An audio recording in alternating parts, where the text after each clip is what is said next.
Hello guys, a very good morning, and I'm here at Gopnath Junavri. So I'm here with my colleague Vipul Karana. He's localite from Gopnath. So let me just know about this temple. It is just inside the Junavri.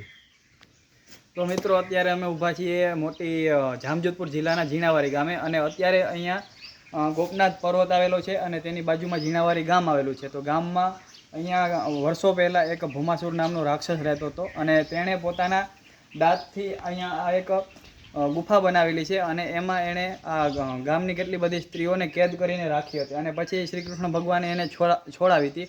અને શ્રી કૃષ્ણ ભગવાનના પગલાં પણ આ પાછળની બાજુ છે એ પણ હમણાં તમને થોડી વાર પછી બતાવીએ.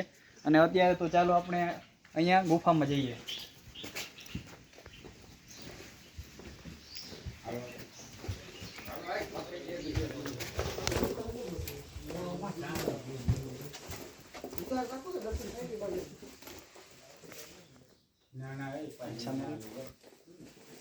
તો મિત્રો અત્યારે ભૌમાસુર રાક્ષસે અહીંયા ઘણી બધી સ્ત્રીઓને અહીંયા કેદ કરીને રાખી હતી. એમાંથી ઘણી બધી સ્ત્રીઓને તો શ્રી કૃષ્ણ ભગવાને છોડાવી દીધી હતી, પણ છતાં પણ તેમાંથી 12-13 સ્ત્રીઓ અહીંયા છતી થઈ ગઈ હતી.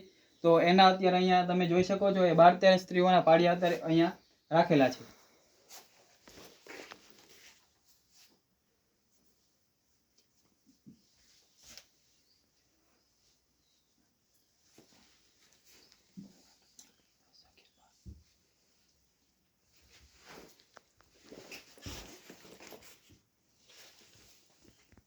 હું તમે કહેતા હતા કંઈક 12 થાય કંઈક 13 થાય.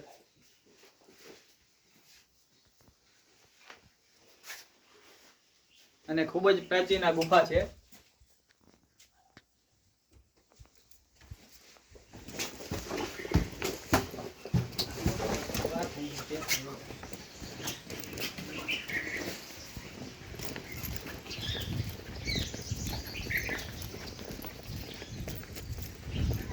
I'll show you the footprints of Lord Krishna, which is here since decades. You can see there is a square shaped hall. So here it is. Krishna ભગવાનના પગલા. અહીંયા જોયું છે આવું ગોપનાથ અને જગ્યા માણવા જેવી છે, જોવા જેવી છે. પછી પાછું પાછા બીજા વ્લોગમાં, ત્યાં સુધી આવજો.